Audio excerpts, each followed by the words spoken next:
Hello, and welcome back to another episode of the Ask the Color Expert podcast. Today's special guest is Donna Ryan. She is a former staff member of my former salon, who is now a salon owner of Rouge Hair Boutique in Pennsylvania. I wanted to have Donna join me on the podcast to do a follow-up episode after last week's episode of my failed exit strategy for my salon. I thought it was the perfect time to invite Donna on the podcast to talk all things salon ownership. So, Donna, thank you so much for being here. I'm so excited to have this chat. Thanks for having me. I'm excited. Thank you. So, we have a very long history. Do you remember the year that you actually started working at the salon? Was it 2004-ish? 5? 5, I want to say, because I got married in 2007.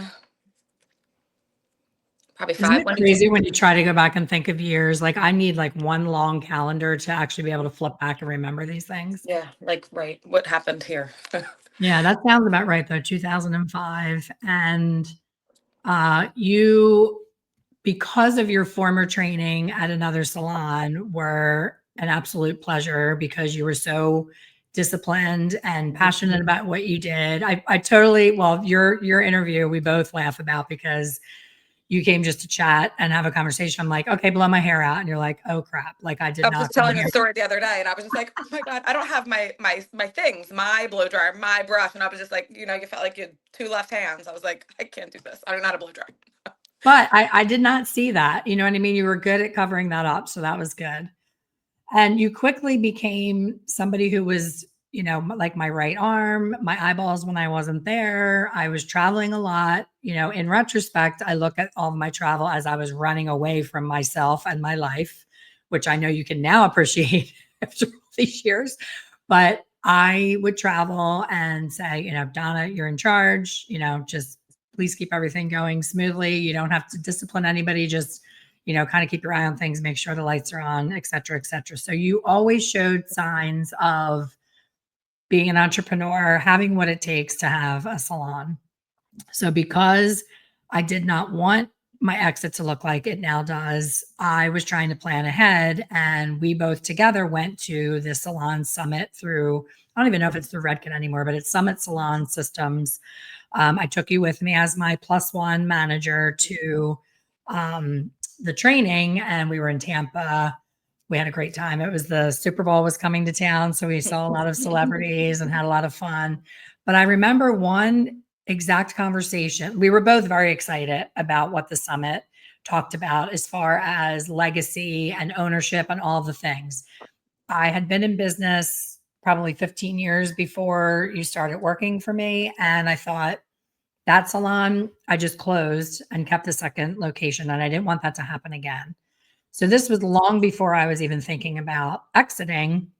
I wanted to pour into you and give you everything that you needed in order to be able to take over for me. So we were at lunch, I think, or dinner, I forget, one of the meals on the trip, and we were chatting about referral cards. And I'll never forget, like you said, well, I know that most of the girls don't want to give them out because they don't want to lose that. I think at the time it was $20. They don't want to lose that $20. And I said, but they're not losing $20, they're losing 10. And you were like, I don't understand. So talk to me about the difference between that conversation in 2009, where you didn't even understand what the $10 thing was, to now as being on the other side of it as an owner. How does that look differently to you now? Because I think that's the biggest thing between owner employee versus owner to owner conversation, is understanding things like that. Yeah. I mean, it's the same thing when people are like, you're taking all this money from me for my commission. I'm like, I almost want you to go out and open a solo suite because it sounds great, but you're still making the same amount of money in the end with more headaches and all that. I had a girl that left me for a suite. It lasted about a year, and she joked saying, I'm going to come back if this, when this fails. And I was like, oh my gosh. And it did. And I took her back because I believe in second chances, and I don't, and it was right. Everyone thinks you're taking all this money from them. I'm like, no, it's also more about that's your business model. This is all about the upselling. raising your prices every year. That is so important. It's scary, but it's important because that's your raise. So it's not, I see in these forums, everyone's like, I want more than 50% and I want more than, I want this and I want a sliding scale and it should be more and more and more and more and more. But like, I always remember you saying like, there's no yacht at the end. I'm like, there isn't. I'm still waiting for it. So that is a huge, it sounds like, oh, $20, but it's not. And to get all those other people, what is really that $10 in the end? Right. But the part of the $20 being the entire service provider's burden is the part that's super hard to explain. So for those of you listening that have no idea what we're talking about, I do if you're watching on YouTube, I can physically show you. If you're listening on the podcast, I can just describe it. It looks just like a credit card. It's glossy and plastic and beautiful and well branded. And it says now it's up to 25. But when Donna and I were having that conversation, it was 20. And I would say to my staff, give these out everywhere. Give them to the waitress when you go to a restaurant with the tip. Give them to the kid's bus driver, give them to the babysitter, like anybody in your life that you think could be a possible client. And the staff was not utilizing this promotion. And I was like, Donna, we were on this trip. I'm like, why are they not doing that? Like they'd rather sit there and have no clients. And she was like, well, they don't want to lose the $20. I'm like, for me, my brain works so differently. And I think that's one of the biggest issues with being a salon owner and a leader is that my brain thinks that you and every single person that works with me thinks the same way that I think and that you completely understand. So we were a good 25 minutes in that conversation. I don't think you still realize what the hell I was talking about in the end, but it's that say the haircut's $80 and that $20 is given at the register. Now the haircut becomes $60. So the whole $60 or the whole $80, I should say, never was the staff member's money.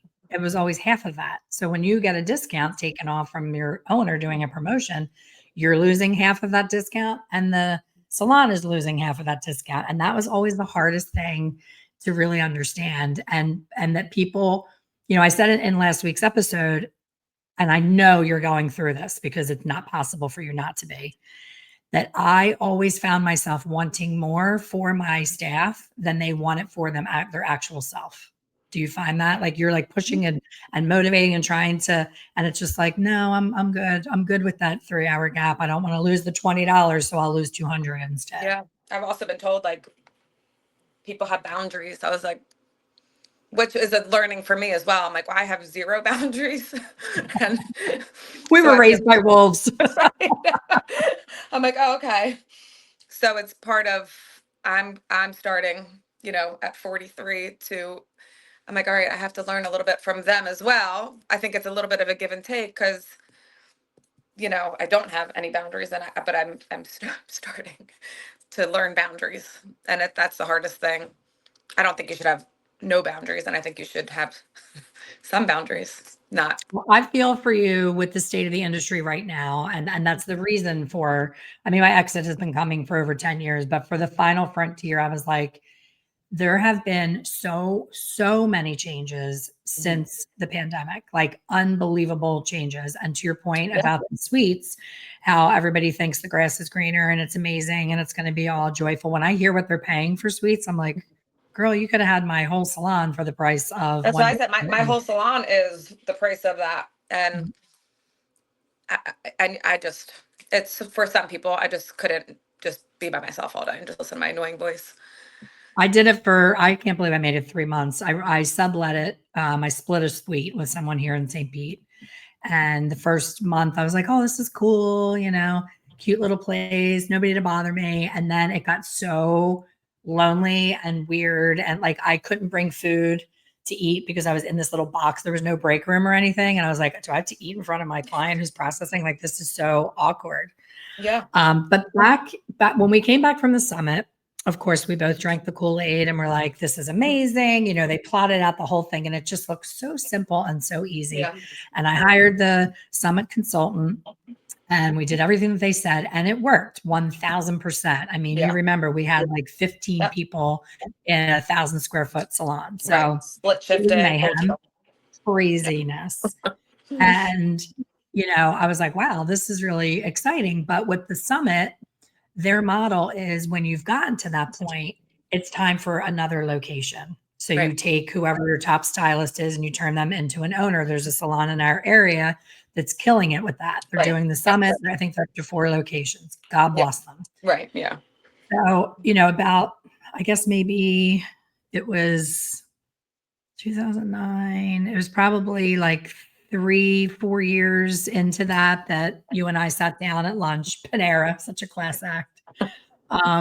We sat down at Panera, and I remember sitting in front of the little fireplace, and I said, I'm ready to pass the baton. I'm ready to get this thing started and offer you, buying into the business, stockholder, the whole bit. And you paused for like a half of a second and said, you know what? I've taken care of things while you've been on vacation. And I look at the clock and I can't wait for you to come back because I don't want to have to do any of that. I really don't want to be in charge of anything or own anything. I just want to stay and work for you. And I was like, well, I'm leaving. So what are you going to do then? You're like, I don't know, because I really just want to stay here. And I knew in my heart that none of the rest of the staff would be interested or be the right person for that thing. So what I wanted to talk about today in this being, an episode right after my conversation about the exit, now that you are, 10 years into being a successful salon owner and you've had the growing pains and the ups and the downs and the in-betweens, talk to me about that day and that feeling and what it was that freaked you out that now maybe the new Donna is like, oh my gosh, why didn't I do that? Or maybe you're like, thank God I didn't. Talk to me about that. I loved our culture. Everyone there, like, as you know, I've moved to, I live in New Jersey. I'm an hour away from the salon, and everyone's like, are you going to open a place here? I'm like, no, because I love my people, our culture. Like, that's a home that I've built there. And, even at Splash, when we were all together, like it was like our family there. I'm like, and it's hard to, also, we all know hairdressers are hard people to get along with. And, this is like a dumb thing, but not one of us, out of how many of us at one point, 10, not one of us smoked, So like that was when you add something, I don't know, it's trivial, but like when you have that culture and you have that, we didn't have any of that BS of that. Even now we don't have, I always say, like, I don't want to babysit anyone. I have children. That's hard enough. I don't want to, even my girls now, I'm like, I'm not here to babysit. You're either coming, you're working. There is no time for that bullshit. We're here to work. Listen, no one wants to work, right? Like, nobody wants to be there, but we love what we do because we all have to work. I want to be on a boat drinking champagne all day, but that's not reality. So part of me was, I couldn't see myself without you. So that's like when all that happened, I was just like more, oh my gosh. It was like a breakup, and I was just like, oh my gosh, how can she dump me?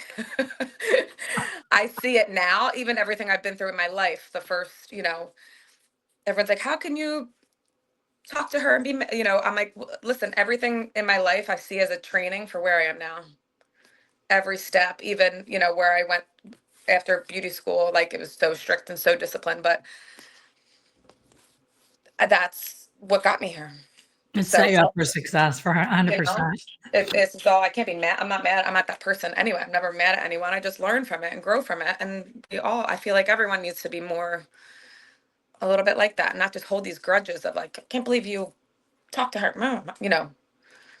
What does that get you? Let's learn from each other and grow. Exactly.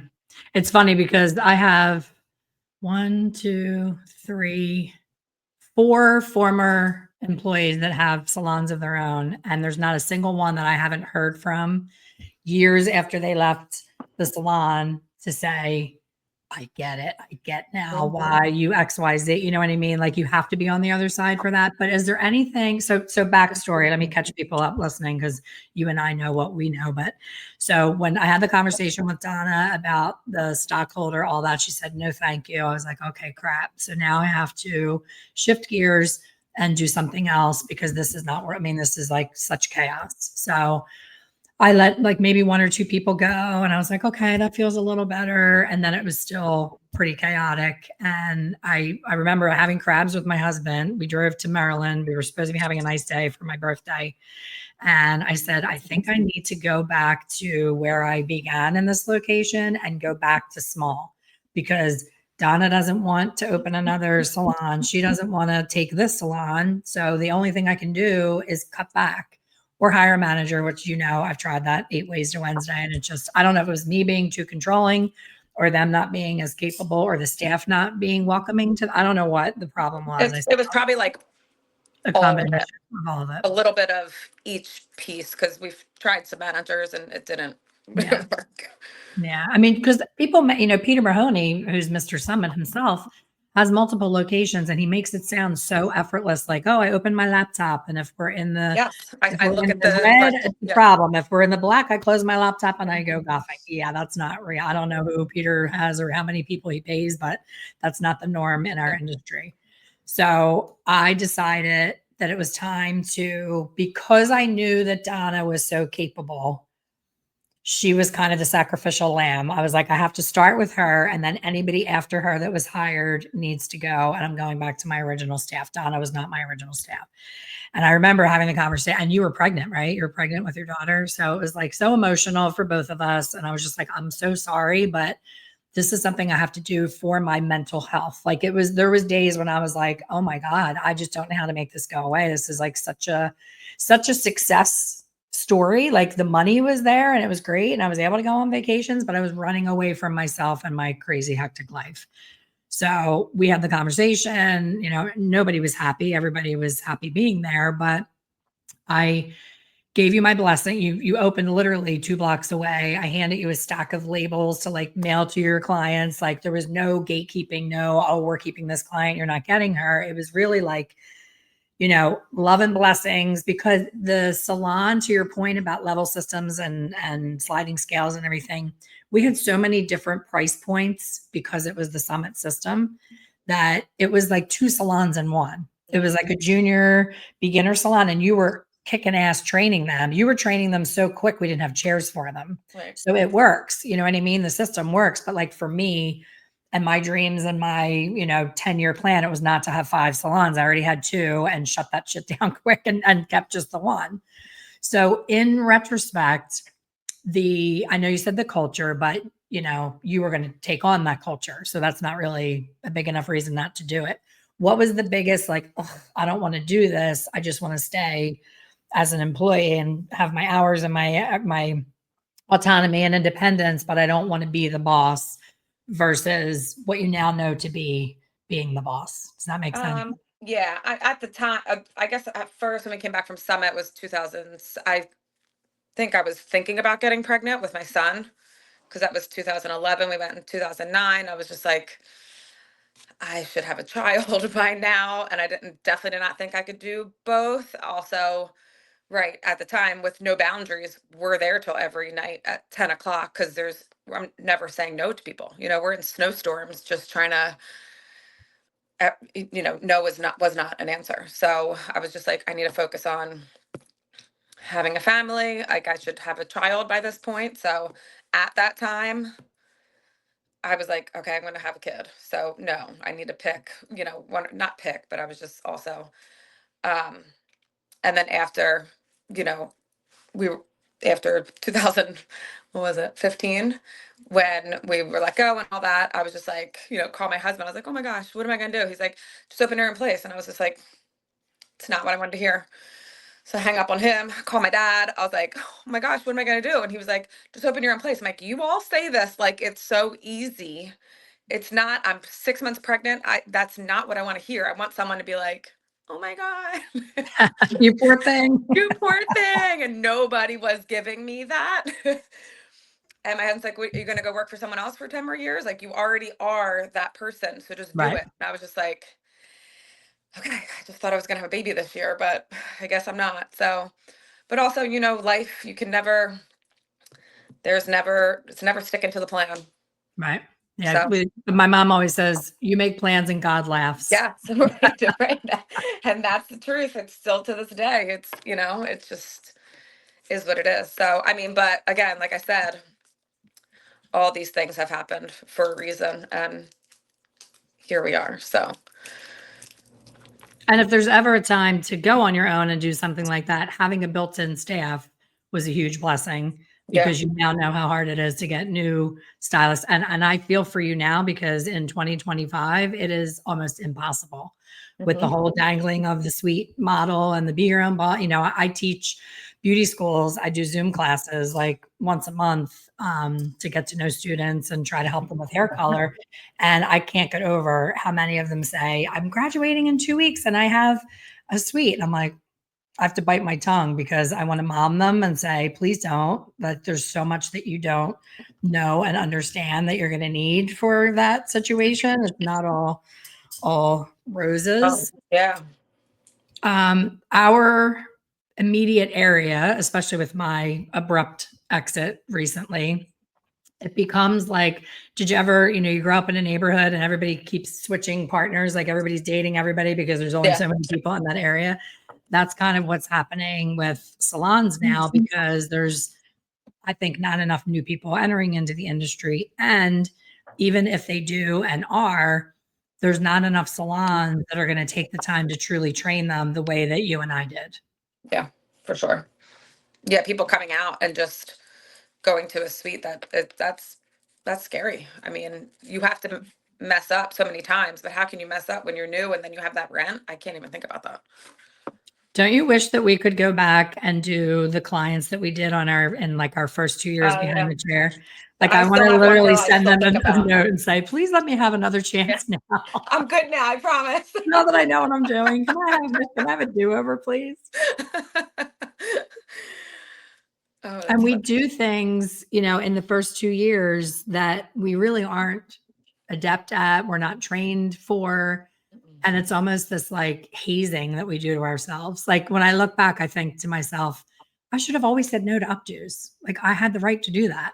Yeah. And I let people put it in my book. And I would, the night before, I would be literally sick to my stomach. Like Mhm. I was going to marry the wrong person the next day. Yeah. Like I was so invested. I'm like, oh my God, what am I going to do to her hair? She has really fine hair. Is it going to stay? And oh my gosh, do I have to set it or do I curl it? Or like I would Yeah. break it down in my brain. And I'm like, when I think about the sleep lost and the nerves over updos, that like I'm a colorist. I've always been a colorist. Why didn't I lean into that sooner?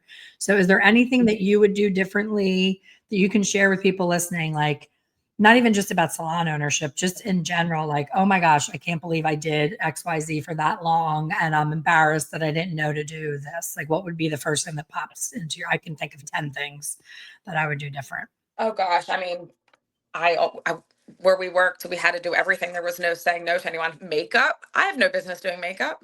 I mean, we just had to do it. And I was like, I still, Betty Pachella, I did her makeup for her daughter's wedding. I was like, I had no business doing that. That was not, I mean, to say also when you're starting out, you should try everything. But if you're really not that good at something, or if it's really, you should not. I mean, it's terrible. So, But oh, here's a good question. So, when you were with me, we specialized in one thing. It was either color or cut. yeah, Color, conditioning treatments, everything color, and then cut was like perming, which we hardly did. Perming, smoothing, relaxers, all that. I believe now you're doing both. yes, that's How does that that is a good topic. Yeah, how Yes, does that feel now? Because that was, I mean, you started before me, you worked at a departmentalized salon, which was yeah, great for me because it was harder for me to hire people because people didn't want to give up one or the other. right. I But mean, when you did your own definitely. salon, like what made you have Um, everybody do everything again? I right when we came from you, I was like, all right, we're all just gonna, business as usual. Like just, but maybe we can wear jeans. I also, I started feeling like, actually, no. So the one girl left to open a suite, probably 5 years in, maybe 3 or 4, whenever suites became. One girl got pregnant with triplets, and it all happened around the same time. And I was like, okay. And it was like a fear of me, like a insecurity. I was like, if everyone leaves, I don't know how to do color. Not that I don't know. I mean, anyone could put a touch up on, right? But I Right. don't want to not know how to do something without if something goes wrong, I need to know how to fix it. I don't want to go half-ass and, fake it till you make it. I don't like that. I want to know the ins and outs. And I did your class, and I bought all the books. I bought your book. I did your subscribe to your classes. And that really, I just immersed myself in it. Like, I mean, it's like an old dog, new tricks, right? I mean, I was a hairstylist for 20 years and never did color. So I was like, okay, I gotta do this. So I started out with touch-ups, and I still don't want to do a balayage, but I mean, I've been in a situation where I do. And that's just, um, I didn't want to, when everyone left, how can I do this and not be able to take over these clients? And I got to jump in if something happens. Last summer, one of my girls fell off a chair, shattered her wrist. So I had to hop in, and thank God that I had already done this, because it's the exact situation where I was thinking of. I was like, oh my gosh, if someone gets pregnant, I need to be able to pick up a day, pick up for someone. Things happen, people die, if they have a funeral and then people still need to get in, I need to be able to, for myself. And I do like it because I was getting, haircuts all day long are boring. Mhm. So it kind of spiced up my life a little bit too. And I was just like, ooh, what's going to happen if I do this? And if I'm out of a color, like, uh-oh, what am I going to do? So it's been fun and, fun. But yeah, I thought, was that what I was saying? Did I answer that Yeah, question? I want to piggyback on the jumping in to save. So right there is a great pivot for the conversation of the things that I would like to do differently if I could turn back. If I could turn back time, you missed there. So if I could go back, I would not jump in. I would not save. So my first walkout in 2018, my little ankle, well, not little because I was very pregnant, I was delivering, but my ankles and heels were in the stirrups delivering Jack. And I had two of my three staff members go work at another salon. And I was devastated. Talk about not having a maternity Yeah. and going through what you went through. And I slapped on a, pad. I was still bleeding, not to be too Yeah. TMI, but And literally you still went. bleeding, like not healthy to go back to work Yeah. 5 days after I delivered Jack, because in my brain, oh my gosh, my salon, my baby. I had my salon before I had my children. I am the breadwinner. I have to provide. I can't let this business fall apart. And I'm down to one hairstylist when we were at four with me. I'm like, these clients have to get in. These people have appointments. Oh my God, most stressful time of my entire life to date. Yeah. And when I look back, I say, you know what? Shame on you. Talk about boundaries. Yeah. You should not. No one is coming back to you. You haven't seen anyone right after. No one cared. They just Exactly. had their hair done. Nobody cared. They just had their hair done. And I'm like, the things that I did and turned my life upside down always for the client, for the client, for the client. And now I'm sure you've listened to my last episode, and you and I had a conversation about it anyway. And when the final frontier happened and the door closed, I heard from three women, and I'm not going to go on and on about because I talked about it on the last episode, but three women, two of which were like, but can I have my formula just in case? So it's like when you call somebody and you need something, but you just fluff up the beginning of the Right. conversation Like, and then get to the thing that you need instead of going right for it. But if I knew then that this is how it was going to turn out in the end, I would not have given up my maternity. I still feel bad about it. I still feel like that mother-child connection so early in the time that you're with them, 5 days. Like right. if you're nursing, your milk's barely even coming Not out even by in. 5 days, I will say, I remember, I feel like maybe for like 5 years, you tried to pull back and something happened every every summer. time. Something, something happened. So you were trying to pull back. And then remember, you rented a place down here, I want to say, for a month. Yep. And then something happened. You had to come back into it. So that has always been in my head while I was like, I need to be able to. So when this happened, I was like, all right, I cut down my schedule in the summer because my husband works 6 days a week and we, balance it out that way. So I was like, I'm just gonna add the day back on and I'm gonna do my normal schedule. And he was like, no, you're not. And I was like, yes, I am. And I didn't, but I just like squeezed in more that I could, I would stay a little bit later, made more use of my day. So that was in my head, because I was like, every time you try to pull back, you never could. And, we only get one life. So part of me is, the clients will, for every client, we live in such a populated area, we will get new ones. No I mean, one. not to Yeah. be weird about it, but Yeah, well, I'm it's, glad that you took what you saw and didn't repeat it, because it's yeah, very easy to just be in that fear mode and, oh my gosh, I have to cover, I have to cover. I mean, to your point, every single year, every vacation, I had one girl that I know you know who it is. Every single time I went on a fabulous vacation, that Monday of the yeah, vacation, she called always.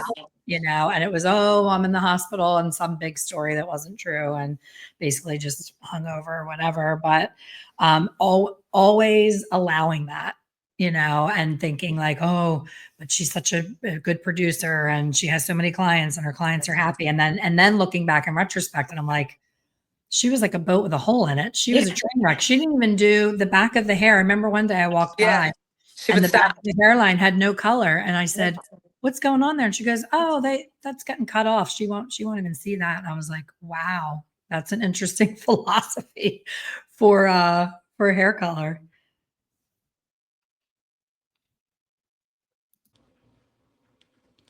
So it was almost like her model for her relationship with clients was, I don't want to know you. I don't want to get to know Yeah. you. You're not my person. I'm just going to slap this color on and literally go lay in the basement and take a nap.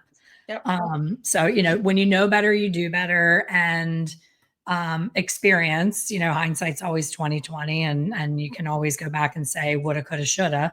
But for your exit strategy, what I want for you, I'm not going to should you, but what I would love for you to do is to get ahead of, start 5 years sooner than you think you're going to exit, because you are going to exit. You're not going to do this, until Yeah. your nipples are picking up splinters in the wood floors like mine were.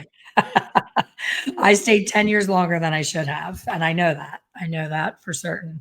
And again, it's the fear comes in of, well, what am I going to do after this? And how am I going to make the same amount of living? This is all I've ever known is the hair business. Yeah.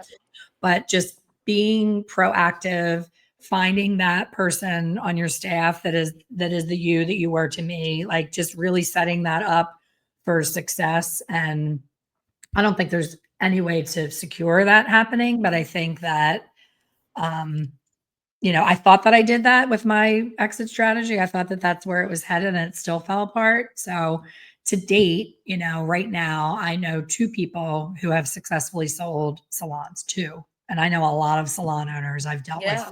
thousands of stylists and salon owners. It's a really difficult thing to sell, which is sad, because my salon, the day of closing, was Very very interesting. profitable. Yeah. You know what I mean? Like there was no reason other than I'm done and I live in another state for it to actually close.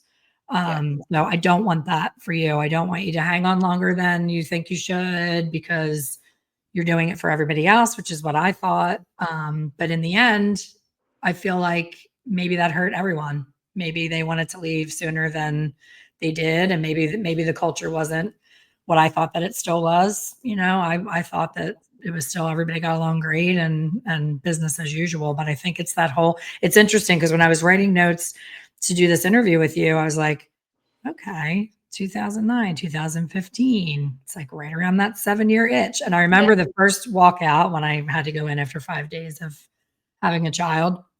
I ran into Donald Scolari at the airport and I was devastated. The walkout had happened. I was still not on my feet. It was like a year later. And he said, let me ask you something. How long were those girls employed at your salon? And I said, 7 years. He's like, yeah, I figured that. And I was like, what do you mean? He's like, 7-year itch. I'm like, I thought that was just for marriage. Yeah. He said, no, it's very common after 7 years. I don't feel appreciated. I'm bored. What's out there? What else could I be doing? It's the, grass is greener kind of thing. Yeah. But most times, to your point, you brought the girl back after she went on her own. Most times the grass is not greener. And I think the biggest issue overall, probably your salon, my salon, and every salon that's listening, is the communication piece. Yeah. Communicating at 7 years, I feel stuck. I'm not sure what this means or why I'm even telling you this, but can we talk through Yeah, what we can do to I change always it. say to the girls, I'm like, if I want anyone to talk to me, like I want everyone to be, like I said, not, we're not dying to be at work every single day, right? We all have to be there. We all have families and something we're working for and fighting the good fight and all that. I'm like, so let's just make this the best we can. I want, one girl wants, she wants retail, contest. I'm like, here you go. Like, so I'm like, tell me what you want, what I will give you, whatever you want. I mean, anyone can take off whenever they want. It's not, I don't want to be so strict in, everything, because all of that is out there of the suites and everyone doing whatever they want to do. So I try to be super flexible with all of that without, with still keeping the doors open. Exactly. It's such a fine line now because you have to Right. compete with the freedom of the suites. But to your point from the beginning of this podcast, and you and I both worked for the same company, that structure and systems and all the things are why we are so successful. So this new generation, in my opinion, I'm going to get some flack from it. I think they're missing that. I think that they think it's, a hobby like pulling out a canvas and just painting because it's a beautiful sunset and you just want to play with painting. Like it is a career, it is a job. You do have a purpose, you do have things that Yeah. you need to do to be successful. And, keeping on not going in when you're not busy is such a, for me, like I jump into forums when I'm not asked for my opinion. And I'll say, like, stop getting 2 and 3 jobs. Like, go all in on the one that you have. On the If you one that keep you have, leaving yeah. the salon, you're never going to be busy. You're never going to build a book. Yeah, it Yeah. stinks to sit there when you're not busy, but like, stop running from it and going and working at a beer hall, slinging pictures and wings, trying to Right. pay the Yeah. bills when you could just stay at the salon and get the job done. So final words, what would you say is your final thought for the next generation, your staff, whatever? Like, what would you say you would leave people with as far as advice? For the new generation, definitely stay with the education and it's good to have a structure and have a home and find your home and don't hop everywhere. Like, don't, you want to find your place and your home and build that. It's never good to just keep it's like unstable. And it shows the clients that too. I mean, I've had a girl that was, they're like, oh my gosh, it's like her eighth salon. I'm like, oh, I know, sorry, so just that, and just go all in on this one career, because it can be, listen, it's crazy. And we all, you had that therapist on, I'm sure it's crazy. But what's the Mad Hatter say? We're all a little mad around here, so That's true. it's just, but it's so rewarding, and you do build these great relationships with people, and for people to, call you and tell you about something good that happened, and oh, I couldn't wait to see you, and tell you all these good things that happen in people's lives, but keeping that balance. Very And true. I love it. Well, I'm very proud of you and your yeah, success. thank I'm you. so happy everything worked out. And we both have our own new version of freedom. And thank you for being here. And thank you, everybody listening. We will see you on the next one.